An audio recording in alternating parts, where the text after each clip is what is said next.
18 arrived quietly. No dramatic threshold, no cinematic sense of transformation. Just a date circled on a calendar, carrying the small, stubborn hope that something, anything, might feel different. I never expected extravagance. Our family wasn't built that way, but birthdays had always existed as markers, brief interruptions where attention rearranged itself, however modestly. A cake, a dinner, the polite ritual of recognition. Enough to feel visible. That year, I allowed myself anticipation, a dangerous habit, in retrospect. 3 days before my birthday, my mother knocked softly on my bedroom door. The tone alone told me everything. We've decided not to do anything this year. No hesitation. No discomfort. Just calm administration. I waited for the explanation, though I already understood its shape. It will upset your brother. Of course it would. My brother had a complicated relationship with other people's milestones.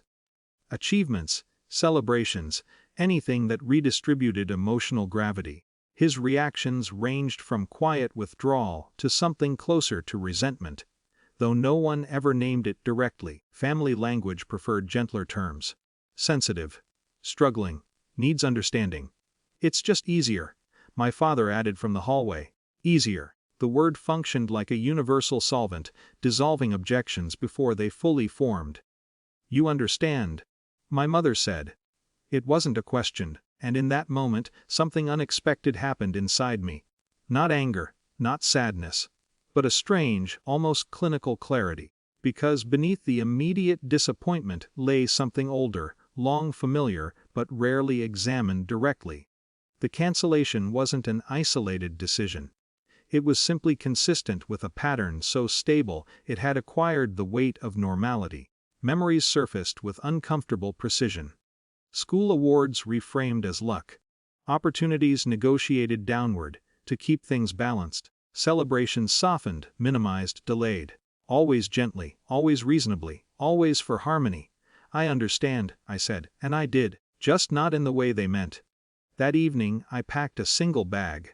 Not dramatically.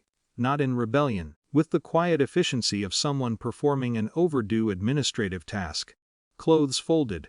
Documents gathered. Movements precise. Emotionally detached.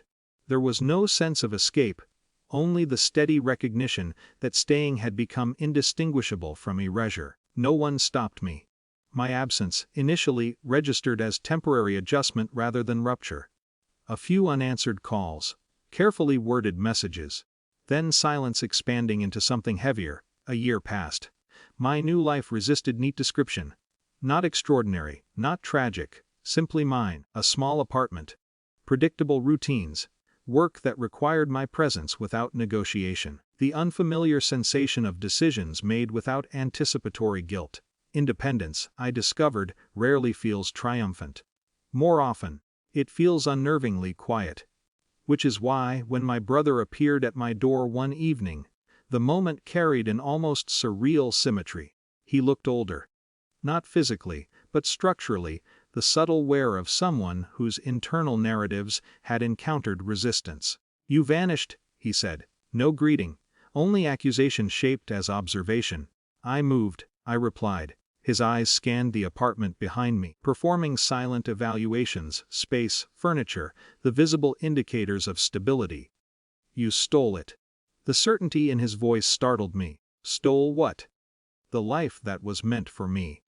The sentence hung there, vibrating with something deeper than anger, a worldview straining to preserve coherence. I was supposed to leave, he continued, words accelerating. I was supposed to get out, build something, start over. There it was. The invisible arithmetic of comparison. Because my departure, once dismissed as selfish withdrawal, had apparently transformed over time into something else entirely. Competition. Projection. Blame-seeking structure. You ran away, he said, and now everyone talks about how brave you were. I watched him carefully. For the first time, I could see the mechanism clearly. My absence had created a vacuum, one my brother had gradually filled with a story that protected him from something far more destabilizing than my decision. Responsibility. You didn't steal anything, I said quietly. Yes, you did. But beneath the volume lay something fragile. Fear poorly disguised, because if nothing had been stolen, then nothing had been owed. And if nothing had been owed, then the architecture of his resentment lost its foundation. We stood there in silence. No dramatic confrontation. No emotional explosion. Just two adults separated by a doorway that now represented something far more precise than physical space. "I hope," I said gently, "you figure things out. Not dismissal. Not victory.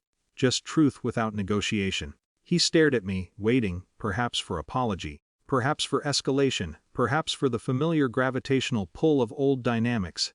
It didn't come. I smiled softly, then closed the door, not with force, not with anger, but with the steady, unfamiliar confidence of someone who had finally learned the difference between abandonment and boundary.